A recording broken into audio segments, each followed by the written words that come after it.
রামনবমীতে ফের অস্ত্র নিয়ে মিছিলের পক্ষে সায় বিজেপি নেতা দিলীপ ঘোষের।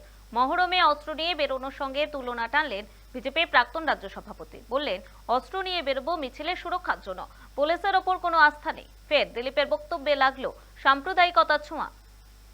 দেখুন, অস্ত্র নিয়ে মিছিল নূতন নয়, ভারতবর্ষে যুগ যুগ ধরে আছে। মহরমে যদি অস্ত্র বেরোতে পারে তো রামনবমীতে বেরোবে কেন? আমাদের সমস্ত দেবী দেবতার হাতে অস্ত্র আছে, তো অস্ত্র নিয়ে বেরোবো। এবং অস্ত্র নিয়ে এই জন্য বেরোবার দরকার আছে মিছিলের সুরক্ষার জন্য। পুলিশের উপরে কোনো ভরসা নেই, পুলিশ সুরক্ষা দিচ্ছে না, পুলিশের সুরক্ষা নেই। মালদা মোথাবাড়িতে থানা জ্বালিয়ে দেওয়া হচ্ছে, ভেঙে দেওয়া হচ্ছে।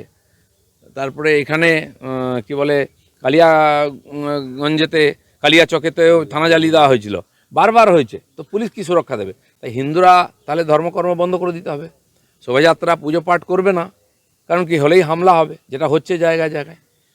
আর সেই জন্য হিন্দুদের নিজের সুরক্ষার জন্য নিজের ব্যবস্থা করতে হবে।